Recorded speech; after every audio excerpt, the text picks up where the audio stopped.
Good afternoon, everyone. Hello.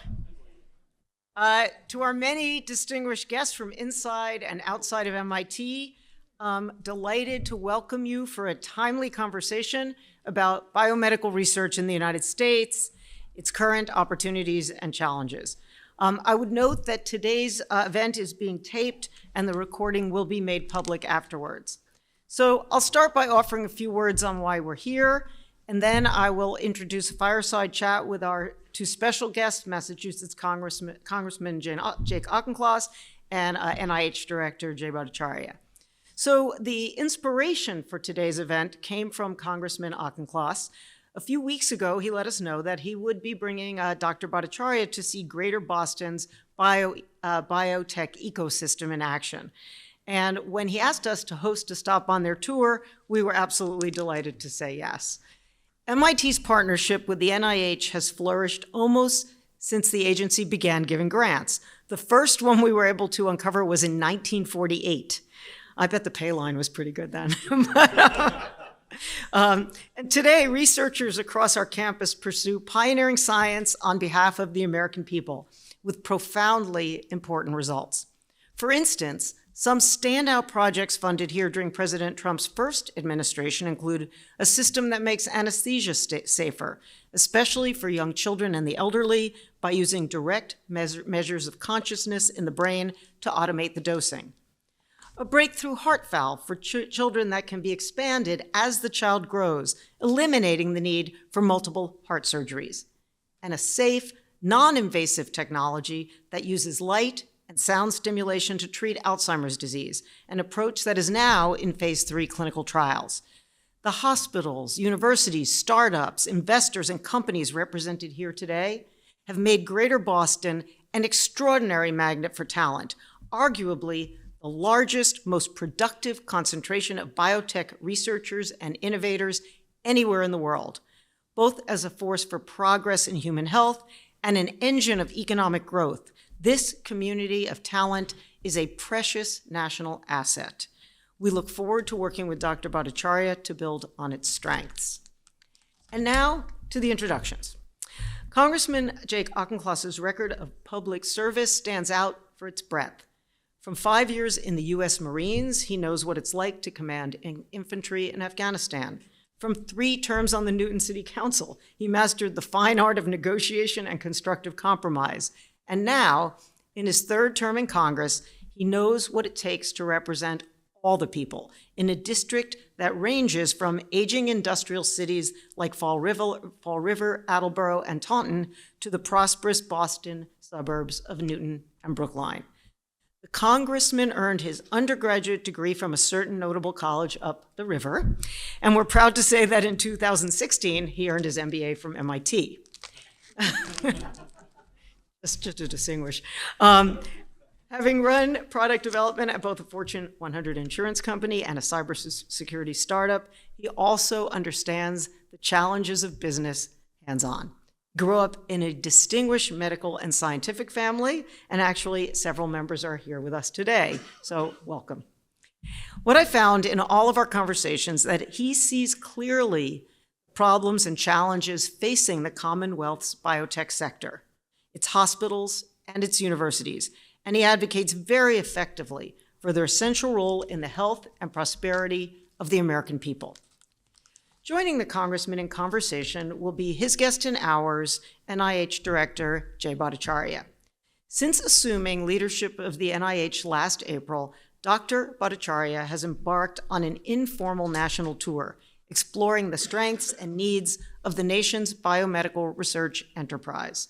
We're pleased to be part of that exploration. Before this new role, he was a professor of medicine at Stanford, where he earned his bachelor's, master's, MD, and PhD. A longtime NIH grantee himself, he has published more than 170 research papers in peer-reviewed journals across a wide range of fields, from medicine, epidemiology and health policy, to economics, statistics, science policy, and public health. A research associate at the National Bureau of Economics Research, he also wrote a leading textbook on health economics. At NIH, she is focused on building public trust by prioritizing things that matter in people's daily lives, ensuring the strength of the system for replicating scientific results, and removing the barriers that may slow innovation. He's also examining gain-of-function research and the use of animal models, and he's championed the importance of free speech and academic freedom. Given the variety of experts here today, this group inevitably encompasses a range of opinions on important scientific subjects. You may hear some of that play out today, and that is as it should be. Healthy debate and probing conversation are how we advance both science and policy. Now, please join me in welcoming Massachusetts Congressman Jay Auchincloss and NIH Director Jay Bhattacharya.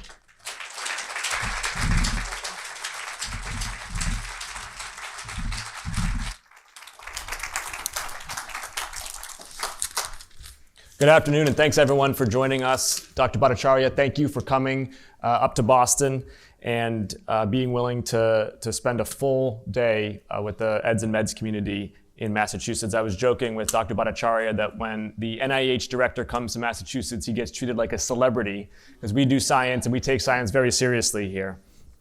I'm going to ask a few questions and then we're going to open it up to the audience to ask their questions. I'll begin with an issue that really roiled the greater Boston research industry earlier this year, which was the 15% indirect cost recapture rate decision. Can you explain that decision and whether we should expect it to be the NIH policy going forward? Well, first, let me just thank you for the invitation to come and for all of you that are in the audience for coming to talk about research. It's strange to be a celebrity, so I'll never get used to that, but I am really delighted that there's still so much interest, and of course there's going to be, in the work the NIH does. On the indirect cost, it is the subject of a ongoing lawsuit, and I've been told by the government lawyers that I'm not allowed to talk about ongoing lawsuits, which is a source of tremendous frustration for me. I think that that's an issue I know that is at the heart of research support for facility support for research universities around the country.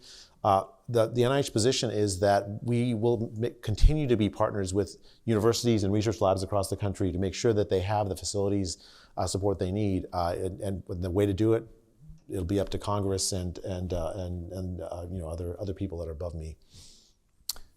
Last month, the NIH announced a new process for reviewing grants that included changes to the pay line, included changes to how peer review is incorporated into the pay line, and it's part of what you're calling a unified portfolio strategy. Is that correct? Yes. Can you walk us through exactly what you intend with these changes and what effects researchers might expect for when their grants are reviewed, how that relates to the pay line? Well, Congressman, thank you for that question, because this is something that I think has been really misunderstood.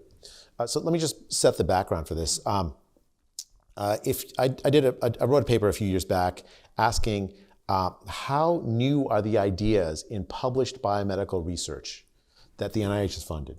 And so if you go back to there's different ways of identifying the age of ideas in research papers. We don't have to go deep into the technicalities of that. But the bottom line is that in the 1980s, the NIH was funding research that was about 1 or 2 years old. The published research for published papers about 1 or 2 years old. Now, in the last 2010s, we are funding research that is 7 or 8 years old. The entire biomedical research enterprise has become too risk-averse in the kinds of ideas and sort of like risks that we're willing to take, intellectual risks we're willing to take. And I think that needs fixing. And I've been a reviewer at the NIH study sections for a long time. The NIH study sections are the best in the world. Just this past year, there was a shutdown. I don't know if you remember the shutdown. A month and a half of time doesn't seem like a lot, but in NIH time, that's a lot of time, because we have funding cycles that require the study sections, that is tens of thousands of peer-reviewed scientists around the country, to meet together. The delay in that had led to in the last funding cycles led to all these stories about we're not getting the money out, which we did, but I was afraid that was going to happen again. Tens of thousands of scientists signed up, eager to do peer review. And it's the reason why why the NIH succeeds, is this the willingness and engagement of the scientific community to engage with that. But as a study section member, I can tell you it's very easy to kill new ideas in the study section, right? All I have to do is say it doesn't work, and then all of a sudden it gets a bad score overall. The unified funding strategy is a way to allow institute directors to look at the full range of scoring, including scores on innovation, and pick projects that look like that they are promising, even if they don't.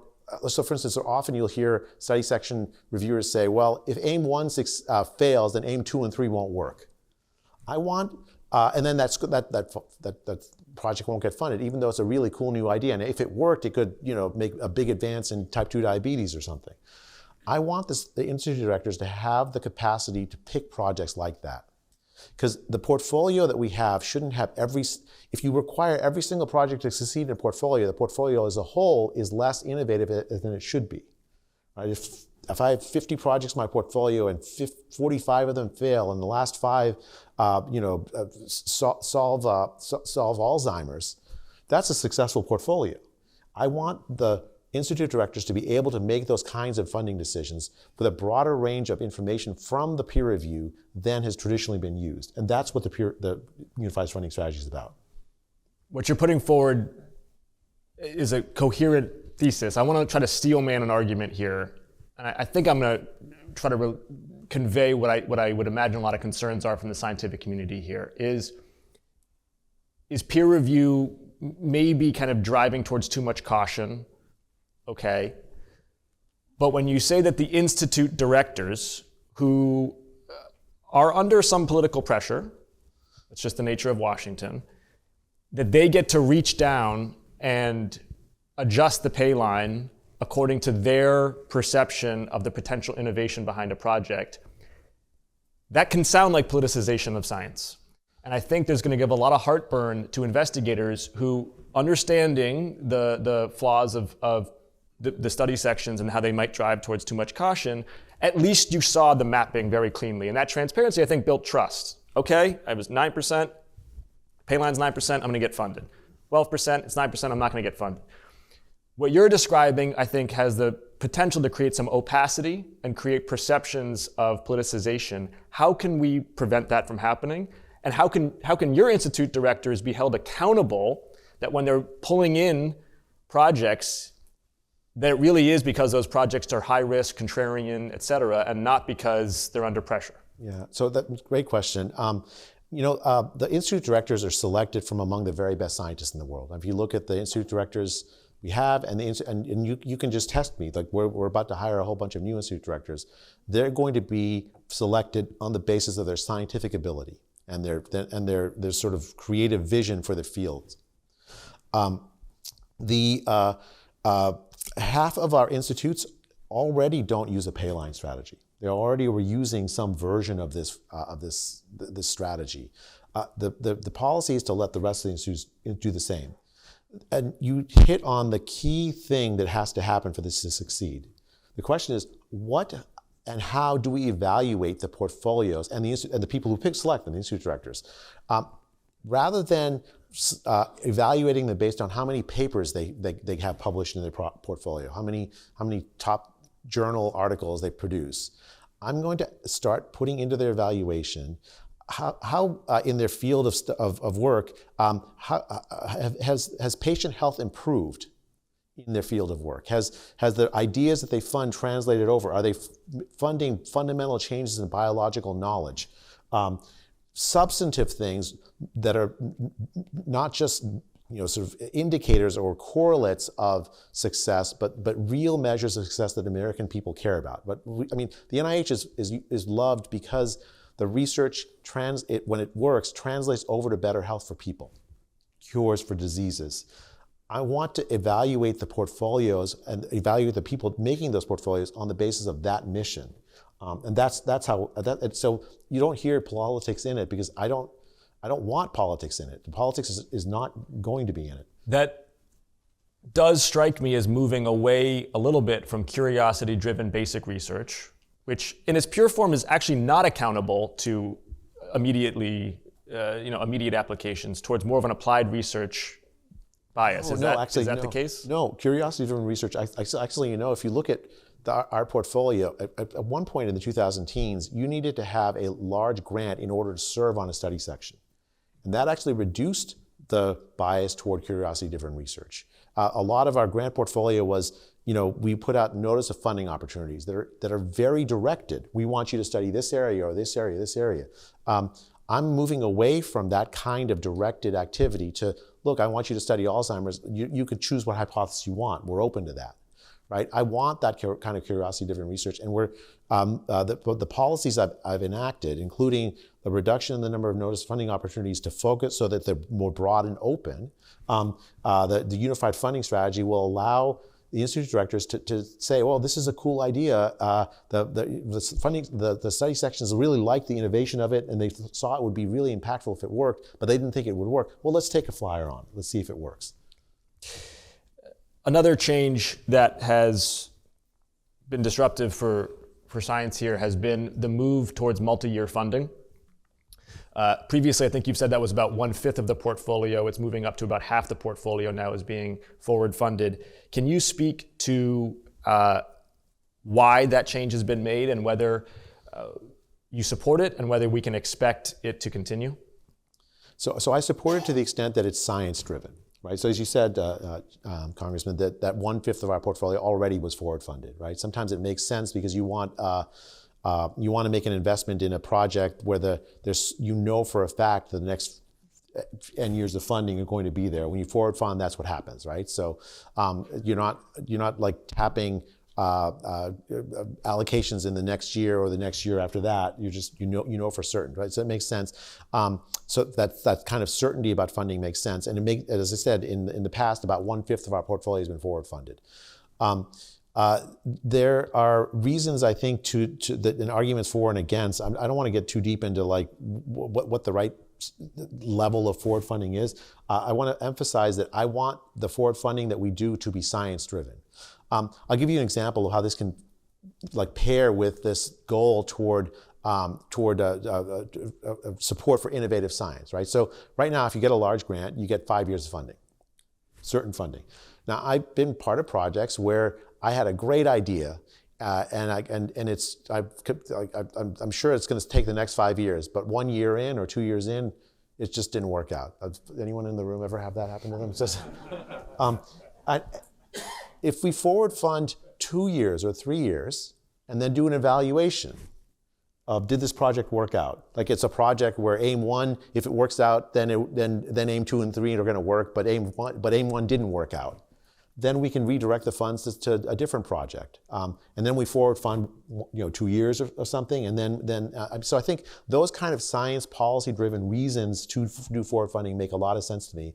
And if I'm required to do this, I will make sure that I'm not doing this because of accounting reasons, but rather because of science policy reasons. My final question, and then we're going to turn to audience questions. I've heard you speak in various formats today, more at the meta-science level. Can you share with us your vision on meta-science changes you want to see at the NIH, and really actually more in the broader science funding ecosystem in America, which you have such a big role in, whether it's about high-risk research, whether it's about reproducibility, whether it's about X labs and this idea of sort of institution grants as opposed to project grants. Just kind of share with us your end game. I mean, I'm a science of science geek, Congressman, so it's kind of dangerous to ask me that question, frankly. But I think that the idea of, let's just stick with reproducibility, right? So as many of you in the room know, we're in the middle of a reproducibility crisis. My old colleague at Stanford, John Ioannidis, wrote a paper in 2005, I think it was, with the very audacious title, "Why Most Published Peer-Reviewed Biomedical Science Research Articles Are Wrong." Or false, he said, I think. I mean, if that's true, then think about that. Like, you can't trust the published biomedical literature. In fact, one of my very favorite professors in medical school, he told me, Jay, half of what we're teaching you is wrong. So I looked at him and I said, well, which half? I mean, the problem is that science is hard. And it's the self-correcting mechanisms of science involve replication. And yet the NIH, and frankly, the academic institutions of the country do not really support replication work in the same kind of way they support other work, even though it's a fundamental part of science.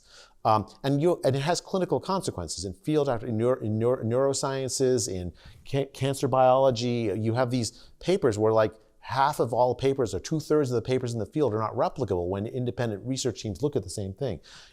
Drug developers invest in independent replication efforts in order to check the work of the published biomedical literature before they make their investments. It slows the rate of progress of science to have this problem. And of course, there's all the problems of scientific fraud are actually downstream from this. Like the real problem is we're rewarding the wrong thing.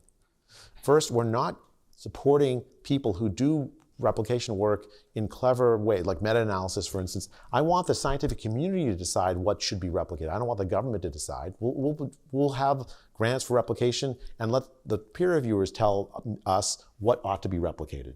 I want there to be a place where you can publish your replication work and get credit for it. Like I've assigned graduate students replication work, and it's sitting in some folder that's no one knows about it. It's a great project for them, but they should get credit for it. And people who do replication work for a living in clever ways, I want them to get credit for it. So we'll put a journal together. If you have a negative study, who's like had a paper that's just buried with a 0 result? Who got it published? You got it published. Nice. But that's rare, right? I have a drawer full of results that didn't work out myself. So I want a place where that's published, and I want that linked to the databases where you search for papers. You pull up a paper, it should have a replication button. You click on it, all the relevant replication work should pop up, and some AI summary of like what that replication work says. So the standard of truth becomes, is it replicated? Not, is it published in a top journal? Or not just it's published in a top journal. And then finally, I want a broader set of metrics for evaluating scientists beyond just how many citations you have, how many papers you have. Volume and influence are not a sufficient basis for deciding if a scientist is a good scientist. We should, do you share your data? How easily are your papers, how often are your papers subject to replication? Replication is not, if you think about it, a threat to you if you're a scientist. It's actually a great honor. And I want to turn the conversation away from policing fraud toward a collaborative process of scientists working together to discover the truth, which is how scientists always do our best. We're going to open it up to audience questions. Let me ask, first, you ask a question, so no long speeches or platforming, please. Just introduce yourself clearly and your institution, and please ask additive questions as well, so that we're moving the conversation forward. Hi, I'm Linda Griffith. I'm at MIT in Biological Engineering, and I direct the Center for Hi, I'm Linda Griffith. I'm at MIT in Biological Engineering, and I direct the Center for Gynepathology Research at MIT. And I was a co-author on the NAMS report, so thank you for Ariva. My question has to do with collaboration between institutes at NIH, and I was part of the Beacon consortium way back in the day, and it's always been somewhat difficult to do things collaboratively across institutes because of the way the funding structure in Congress gives money to the different institutes. And this hinders research on certain things, particularly in women's health, where there are systemic diseases, chronic inflammatory diseases, where you really need multiple collaborations across institutes. What do you see, and this has just been a long-standing problem because of the way NIH is structured, what do you see about increasing collaboration from the budgetary standpoint across institutes, where you really do need cross-institute collaboration on some of these thornier problems that are systems biology problems, for example? First, thanks for your work on NAMS. I mean, and that's a tremendously exciting kind of thing, but that's a topic for another time. First, I just say, like, there's more. I had the same impression until I became director, and I've seen lots and lots of instances of collaboration across institutes. On women's health, we have an Office of Women's Health inside the Office of Director. The job of it is to stimulate research on women's health all across the NIH, and also to promote collaboration. I was at Stanford, where the way the collaboration happens is Students are like bumblebees. Like you got one professor here and another professor there, and they go from one professor to another. Somebody needs the money. And I think the money issue is part of it. It's incentives, right? So I mean, I'm probably not surprised. I have a PhD in economics. I'm going to say the word incentives, but yeah, but that I think you have to like create. It's not the structure of the formal structure of how the NIH is the problem. The problem, to the extent that it's a problem, is that the incentives are wrong.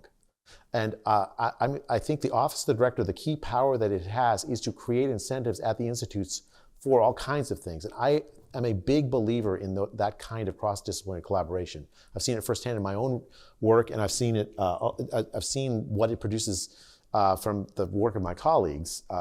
And so I'm gonna, and if you have suggestions, and actually it's true for anyone in the room or anyone in the country hearing this, if you have suggestions for how to make that kind of collaboration work better, I'm all ears for that, because I think that's how we move forward. Like you have AI investments, like you're gonna need folks at National Library of Medicine and IABIB working together with people in NHLBI if you want to apply it to heart disease better. I mean, that kind of collaboration is the future.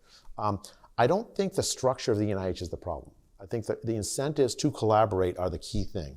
And I'm going to work to figure out how to do that better.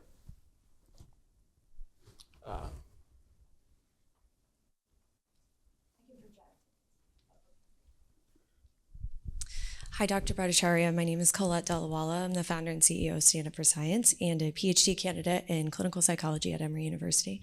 And I want to just zoom out for a second with my question, because I certainly appreciate, being in the weeds of policy, but we have this sort of, larger anti-science movement that's happening that I think all of us in this room really feel and understand is happening right now. And so the version of you that I'm hearing right now is a little bit different than the version of you that I heard speaking at the MAHA Action event on Wednesday. And this is a well-funded Kennedy Front group, and you were introduced by Tony Lyons. Russell Brand was also a speaker here. And one of the things that I from somebody that is so pro-dissent, that is so pro-pushing against, ideas that you don't necessarily agree with, at this meeting, there was a lot of conversation about how vaccines like polio, Hep B, MMR, that the vaccines themselves are worse than the disease. And so my question for you is, you didn't dissent in that moment, and so I wanted to give you an opportunity to dissent. Do you think that the vaccines are worse than the disease? And if you don't think that, then lending your name and the reputation of the NIH to such a platform and not defending something that is, pretty heavily replicated, actually, that polio vaccines are good. And so I just wanted to give you the opportunity to, zoom out a little bit there. Okay, so there's a lot to that question. So let me just first preface it with on the MAHA event, there was no opportunity to dissent. I had a 5-minute speech, and then other people had 5-minute speeches. I think the premise of that question is flawed. Because I think if you think of science as you must have some pure opinion about X, Y, or Z, you're not doing science. And just again, now let's zoom out. If you want to understand why we're in the moment where we are, where there's so much sort of a pressure on scientists, it's because of that sort of like almost purity test aspect of it, rather than the sort of collaborative scientific spirit that I think actually makes science flourish.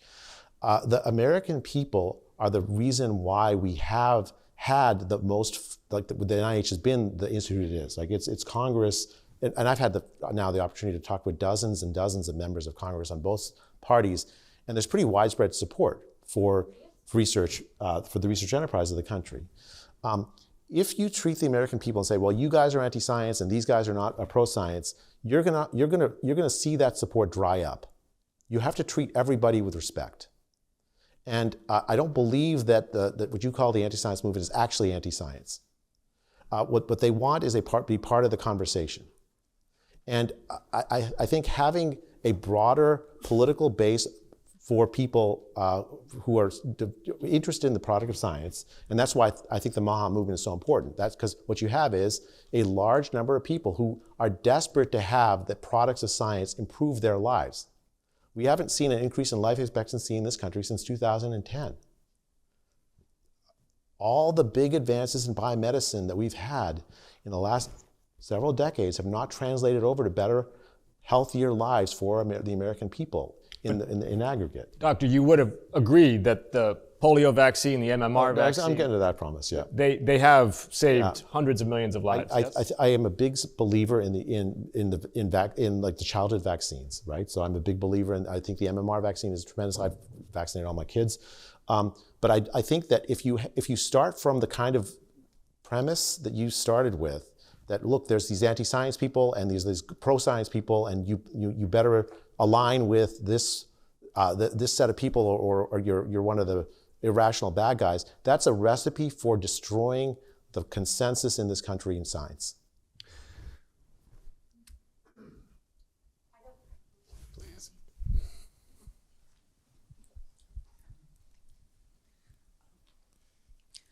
Hi, Jenny Kay. I am an MIT-trained scientist now working at Silent Spring Institute in Newton. And my question, I'm just hoping you can clarify it. I heard a few things that sounded a bit contradictory in what you were saying so far, and I was just hoping you could help me understand a little bit better. So, I heard you say that NIH wants to fund more innovative, cutting-edge, high-risk, high-reward research, but at the same time, I also understood you to say that you were hoping to judge scientists' productivity based on tangible health impacts. And being high risk sometimes means that there is no reward if the high risk fails. So for people who are doing innovative research where they may not actually be able to lead to health improvement, how do those two things square? And similarly, you were talking about the importance Can I answer that first, because I'm going to forget the first question before you get the second. We're going to do one question at a time. Yeah. And so that's a really good point. And I think it's at the heart of the sort of the paradox of how science works, right? You both need investments in ideas that are not tested just to see if something works, right? You don't know in advance. And at the same time, you need an ecosystem that tests those ideas rigorously and winnows those ideas to the ones that actually work, that are replicable. A successful scientific portfolio will have both elements in it, right? So just make an analogy to Silicon Valley, right? So if a VC in Silicon Valley is going to invest in 100 different startups. we have VCs in Boston too.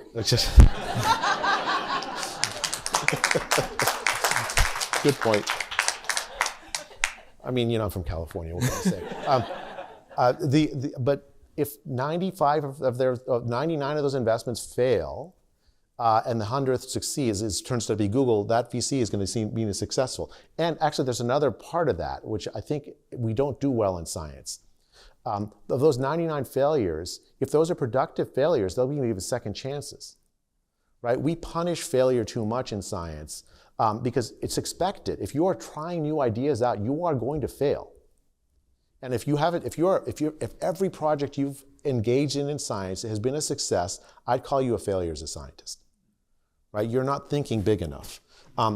So we have to be tolerant of failure, but also rigorous in evaluating to see what ideas actually have been successful, right? Both are really, really important. So it's not a contradiction. It's a paradox, but it's at the heart of what good science policy is about. We're going to keep it to one question per person. I saw a lot of hands up, and I want to make sure we circulate. Let me just go right there. So someone back there. So. Sorry, Shelley White. I teach in global public health at Boston College, and I guess following up on these questions, I similarly wanted to hear a little bit more about your position on funding for structural determinants of health. My work is in health equity, and noticing the pullback on funding to look at structural determinants like racism and other factors of marginalization that shape across all disease outcomes, and that is something that we've seen repeated and deserves more attention. And so as you're talking about maybe the danger of characterizing something like anti-science or pro-science, and the ethic of letting the scientific community, follow the curiosities and follow the leads on what is shaping population health. I would love to hear more about that as someone who's done research on race-based disparities. Why the pullback there if the hope is to spur innovation, collaboration, and curious-driven science? It's a question of productivity, right? So I've also published papers on differences in prevalence of disease across race and across countries and all. And I think that if you look at that portfolio, yet another paper on what establishing differences in prevalences of disease does not translate over to better health for minority populations. Politicized ideological science does not translate over to better health for populations. What I am in favor of is investments in research projects that advance the health of minority populations. And I would hope that the field that works in these structural issues will take that to heart as a challenge. What projects actually would improve the health of minorities? That's what matters. Establishing disparities, looking at like things that like are impossible to actualize into things that actually can help minorities. I'm less interested in funding those because they're not part of the NIH's mission, which is to fund research that improves health and longevity. On the other hand, if you have projects that actually improve the health of minorities, I'm all ears. I want to fund that because our mission can't succeed unless we invest in things that improve the health of minorities, of women, of everybody. And so that's the distinction I'm trying to make. I'm not trying to get rid of research that on minority populations. Very far from that. They're the exact opposite of that. I'm asking to hold that research to a higher standard than I think itself has been held to for decades. Because it hasn't translated over to better health minorities. Like you have huge chronic disease problems in minority populations. You have no increase in life expectancy in the African American population since 2010. I mean, it's a tragedy. The use back there had a question. I'll let you take over. Oh, sorry. No. Yeah. Thanks. I'm Mike Danino. I'm a clinical trialist over at Beth Israel Deaconess Medical Center. I actually want to start out by saying thank you because I think that a number of the changes that I'm already seeing at the NIH are actually good. I love your concept of replication. As a trialist, having had grants over the years where people will say, well, someone else did a small pilot study here, so we're not going to makes no sense. I also love the central peer review. Just yesterday, I saw an announcement of getting rid of letters of intent, to getting rid of some administrative burden. So I think that there's a lot of good things, and thank you for that. So my question is going to be kind of a niche question, a little bit in the clinical trials area, and I think it's in line of like how you view things about benefit to people.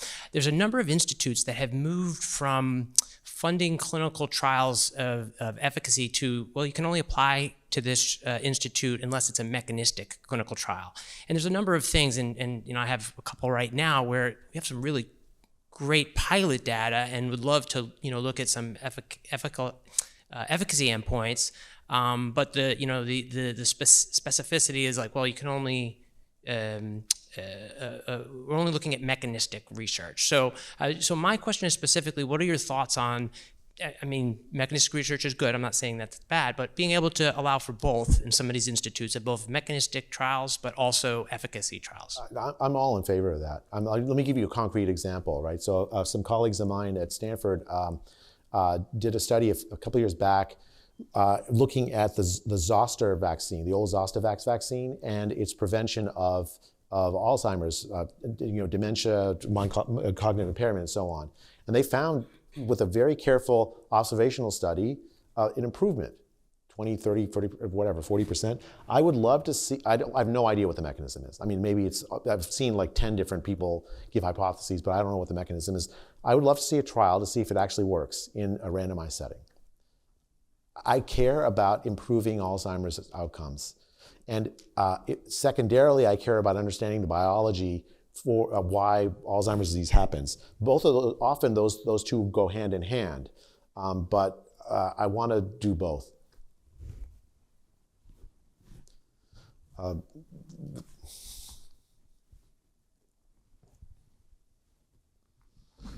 should let the congressman pick. He's better. No, you got it. Thank you. Greg Petzko, Alzheimer's disease researcher at Harvard Medical School. You said something earlier that I thought was worth revisiting. which is that it's so easy in study section to torpedo a grant for sometimes quite trivial reasons.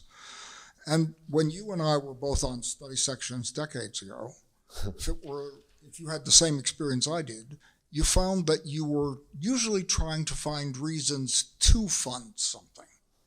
But that's not the gestalt now, right? Now it's trying to find reasons not to fund something. And I'm wondering whether you've thought about that, or whether there is an effort underway to try to change not the composition of study sections so much, or what happens with their results, but the philosophy behind what they're doing. Yeah, that's a great point and a great question. By the way, I just last week got an invitation to go to a study section, but I don't think the NIH director is allowed to be in a study section, which is a great relief for me. I completely agree with you. We have to, but the thing is, the study section reflects the culture of science generally in this country. I mean, that's what peer review really is. And I don't understand exactly why the culture of biomedical science has become more conservative over time in exactly the way you said. I think that as we do this unified funding strategy where we are taking more intellectual risks in our field, as we support the more early career researchers, as we shift our portfolio, I'm hoping that the culture of science shifts around it. I mean, the NIH obviously can't determine the culture of science. It to some extent reflects it because of the peer review. But we have, I think, a lot of tools to try to tell the scientific community, we want your new ideas. We want your ideas that you think are so nutty that your other folks will laugh at them, but they're actually promising to you, right? I would love to see that kind of culture of science start to reestablish itself. What might help is if we had more people on study sections who had a memory of the way the system's supposed to be. Not me, though. Let's see, back there. Hi, my name is Rhoda O. I'm at Boston University. I'm one of the PIs for the Framingham Heart Study Brain Aging Program. Love the fact that you like Alzheimer's disease. I've been talking about it. I'm also part of the MBER. And so I really want to push this concept of innovation that you've been talking about, because when we think about the definition of innovation, that means something that hasn't been done before. But then we put it in the context of peer review, right? And in peer review, one of the number one things you have to do is preliminary results. And one of the things that's very interesting, I right now sit on the study section for the Pioneer Awards. That only happens once a year. Yeah. And so it's what are your thoughts about how do you actually operationalize this concept of innovation? And the other thing I like to encourage everybody is we should not think about failure in science. I think that we learn regardless, and then we pivot. I love your philosophy. Operationally, the unified strategy, that's what it's aimed. I mean, hopefully it'll work. We have to do evaluations of it. But the idea is to take the full set of information coming out of peer review. Because we ask the peer reviewers, is this an innovative idea? Is it important? Give them separate component scores. And yet, when we do the decision making, we only rely on the overall score, which correlates very heavily with methods rather than innovation.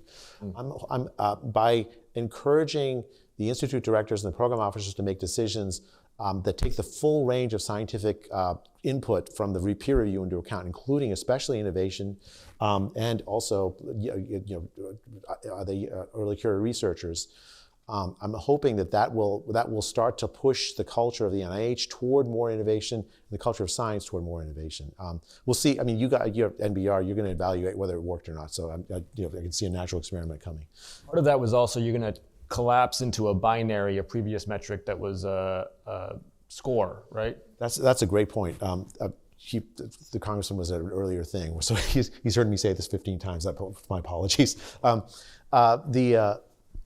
The way that we evaluated the investigator before was a full range of scores, 1 to 9 or whatever, right? And what always would happen is if you were a Nobel Prize winning researcher, you get a 1, or if you're a long established researcher, you get a 1. If you're earlier in your career, you're going to get a 3 or 4 or something, which in NIH peer review speak is bad. No one uses the full range. I have ordered that evaluation to be a 0-1. Is this person qualified to do the research project they're proposing? And that's it. Because that's what we care about, right? Not that they're the world's best researcher. If the project is important, it's innovative, and the person's qualified to do it, then that should be enough. It has to compete with the other projects too. But you think that will help for early career researchers then? I think it's going to have a tremendous impact, right? Because I'm asking peer reviewers not to evaluate in fine gradations about exactly whether this person is like a good or bad researcher. In some, I'm trying to hire them for a permanent tenure track position. I'm just asking them to say, do they have sufficient expertise to do the project that they're proposing? That's really what I care about. John. Yeah, hi, John Gruber, Chair of the Economics Department here at MIT. It's good to see you and the Congressman. You and the Congressman raised a fundamental trade-off, which is between rewarding innovation and politicization. That, I think, is a key issue. I'm wondering if you've considered ways, as an economist, to try and address that trade-off, such as, for example, rather than letting directors play more of a role, put more weight on the innovation score. You're already getting a bundle of scores. Don't just add it up. Say we want to double the weight on that.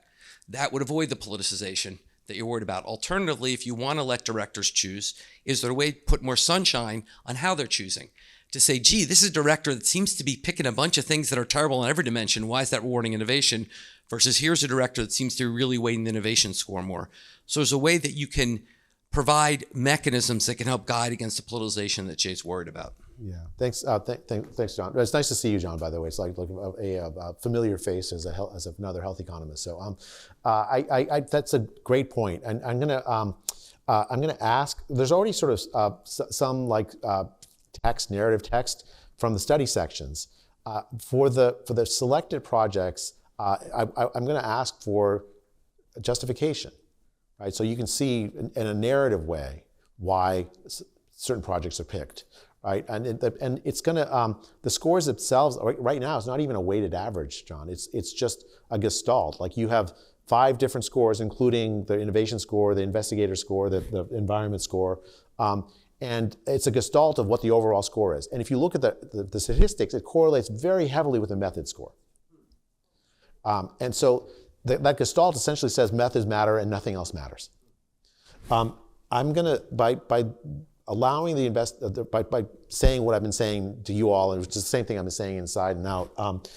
I'm essentially giving the people who are responsible for picking the portfolio, which is the institute directors, carte blanche to do their thing. I mean, we hire them because they're the very best scientists in the world, and they have a broad view of science in their field.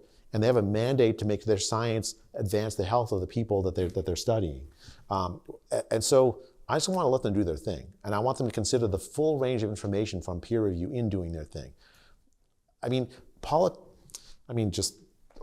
honestly, politics, there's no choice that it has to play a role. Congress decides how much money the institutes get. It decides how much the NIH gets as a whole. The portfolio of the NIH reflects the real health problems of the country, and that has political ramifications. So I'm not naive. I mean, politics obviously still play some role, but the thing about the NIH is that it can be a firewall where the science is allowed to have its say apart from the politics in the context of it's a Washington institution, so there's going to be some politics. But now it's not. My job is to make sure the science isn't polluted by the politics, and I think you can judge by the results. Back there, there's a hand back there. Sorry. Laura Kiesling, MIT. I'm listening to what you just said, and I just want to ask about peer review because I'm about to serve as a member of a panel, and Thank you for that. You're welcome. And I noticed, like what you said is how many of us feel like, oh, good, I can get out of doing peer review because it's a lot of work. Yeah. And I'm just worried with the new policies, if it's going to be even harder to find good people to serve on panels because they'll feel like their comments will be less important just because the directors will have so much say. No, it's the opposite. Right now, all those comments that you have, they don't matter. What matters is the final score. In the new system, all of the narrative comments that you have, all of the thought that goes into evaluating each proposal and the care that the peer reviewers put into it now can be considered in the funding decisions, whereas previously it was just the final score. Right? It's a better, broader incorporation of the expertise of the peer reviewers than I think was in the previous system. And you're gonna, as a data point, 10,000 reviewers agreed to review the grants for this cycle. After the shutdown, I thought we were gonna be behind forever. I'm gonna go in front of Congress and they're gonna ask me, Jay, why haven't you got the money out yet? Again and again, like they did last year. Well, by the way, you got the money out last year. It's just just put a feather in my cap on that. It's like, but we're not gonna be behind because the scientific community still wants to participate in the peer review of this. As burdensome as it is, it's fundamental for science to advance. And I think most scientists know this. Would you had talked earlier about wanting to induce more pro-social behavior among scientists, sharing methods, sharing data, doing peer review constructively. Is there a way that NIH can reward scientists who are signing up for peer review and who are bringing a spirit of sort of let's collaborate and be innovative? That's a great question, and the answer is absolutely yes. I'm an economist, so it's got to be data driven, right? So, and the way that right now the way we measure the productivity of scientists is so narrow. I mean, it's do you how many publications do you have, and how many citations or how much influence do you have? How many people know what their H index is? Oh God, please don't raise your hand. Okay. That's too narrow a basis for deciding the productivity of scientists. Do you participate in peer review when asked? How many peer reviews have you done? We don't give credit to scientists, especially young scientists. They spend a lot of their time doing peer review, and we don't give them any credit, right? Let's make that visible. Do you share your data from your papers? How new are the ideas in your papers? These are all things that you can measure and at the scientist level, and then because you measure it, you can reward it. And I'm establishing a new office of meta-science at the NIH to think of more ways than I can think of. I'm going to staff it with folks who do science of science for a living. I want scientists to be measured on the full range of things that we think of as good scientific practice, rather than just the narrow basis we currently do. Right there. There's so many hands. It's totally unfair. We can't stay here forever. I'm gonna get pulled. And we have time for one more after this one. All right. I'm Mark LaRochelle. I'm a primary care physician who does addiction and health services research at Boston Medical Center. I want to pivot. The existential threat I'm worried about right now is the next generation. In addition to the clinical and research work I do, I run 2 T32s. One of them's from the HRQ. It's currently paused. The other one has not had a renewal announcement for it. Institutions are frozen. We're in the second hiring cycle of this administration. People don't want to hire new faculty. We're not getting trainees in. So how are we going to avoid depleting the next generation of researchers? And what can NIH do now to make sure our trainees and our junior faculty are being supported? Yeah, thanks for that question. I also was...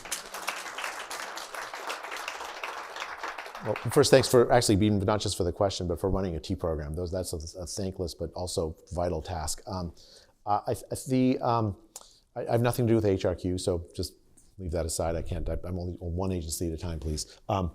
The commitment that I have for new researchers, support for new researchers is like fundamental. I know it's fundamental to my success as NIH director, right? I think I can't do this emphasis on new ideas. You can't do it unless you're supporting new researchers. And the future success of the American biomedical enterprise depends on us training the next generation of scientists. I'll tell you, if you look back over the last several decades, we've done a worse and worse job at that, right? So in the 1980s, the age at which people would get their first R01 large grant would be in the mid-30s. And now it's the mid-40s. We now require, postdoc 1, postdoc 2, postdoc 3 before you have a chance at trying your new ideas out. And the NIH has all these programs, the T programs, that the disruptions of the last year are not typical of you should expect going forward. There's going to be continued investment in young scientists. But even if we do go back to how we were doing it before, it's still not enough. The first large R01 shouldn't be won at age 45, right? We punish failure too much in biomedicine, especially among young researchers. We have to, let me give you an idea. I've lots of ideas, but let me just one, because we're going to run out of time. A young researcher who you hire as say at MIT they often are asked to compete, especially in medical schools, with soft money for K awards, right? So they spend the first 2 years of their assistant professordom competing for K awards, essentially trying to convince the NIH that they're a good researcher. But you already hired them. The reason you hired them as an assistant professor is because they're a good researcher. I want to put more emphasis on institutional Ks. So the institutions compete for the Ks. And then there's a restriction. If you have a K, you can't then compete for an R. So for like 5 years, you're boxed out of competing for large grants just because you got a training grant. Suppose you had institutional Ks as the norm. And as soon as you hire an assistant professor, you hand them as a K, so they have the support. And as soon as they win a large grant, they hand the K back and you give them a gold star, which means good things for scientists and stuff. So,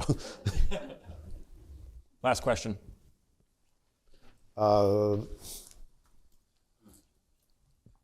Wait, your mom? Yeah, I know. My mom does not get the last question. I didn't say that. I picked you, just for the record. Sorry, Jake. You can ask me afterwards. Please. So first, thank you for coming here. I heard a lot of wonderful things that make a lot of sense, but there's one thing you haven't convinced me of, which is the 0-1 on evaluating the investigator. Because I think first this idea that you're either qualified to do it or not is, it's an oversimplification, because some things may require very unique qualifications. In any case, people will just check the one and it'll become meaningless, is my concern. But more broadly, where do you fall on the judging the person versus judging the project? Sorry, by the way, I'm Jonathan Weissman. I'm here at the Whitehead Institute at MIT. Nice to meet you. I think when we ask peer reviewers to judge the person, they also do the same thing, right? They'll give a narrative evaluation of what they think, and then they'll give a high score because they don't want to be impolite. I think if we shift the question, is this a high quality investigator, to does the investigator have the capacity to do the project? It's closer in like aligned with what we really want, right? Which is I'm funding a project. But I take the spirit of your question, and you're absolutely right.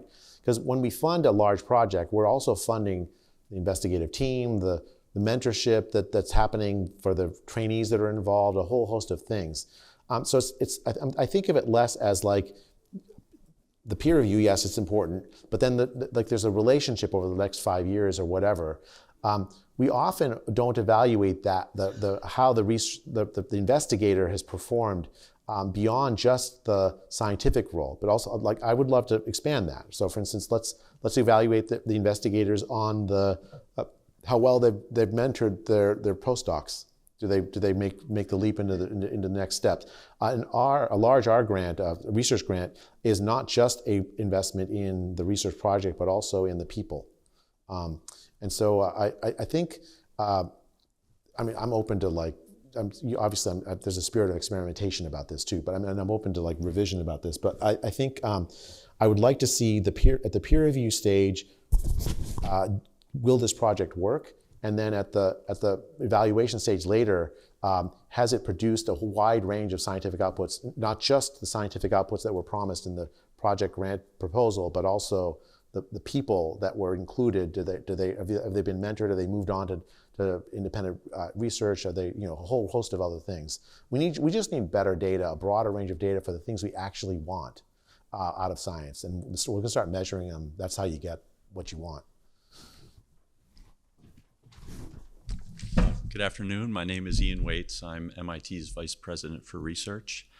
I want to start by thanking the Congressman for hosting a visit to the greater Boston ecosystem, which has done so much for so many and contributed, obviously, to the NIH mission that you articulated, Director. We're here to partner with both of you. I want to thank the audience for some very frank, clear questions about things that we care a lot about here on behalf of all of the citizens in the United States. And I want to thank the director for coming here and responding in very thoughtful ways that I think make it clear how much you care about these issues as well.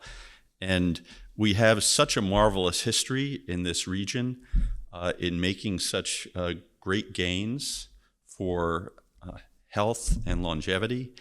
And we're here to do more and to partner with you. So thank you. And please come back often so that we can work the way forward together. Both of these gentlemen need to move on to other engagements. One I know very quickly. So I'm going to, in a moment, ask that we all thank them. But before I do so, I want to encourage everyone to attend the reception that is just next door here. And thank you for spending your Friday afternoon with this really important conversation with these two important gentlemen. Thank you both.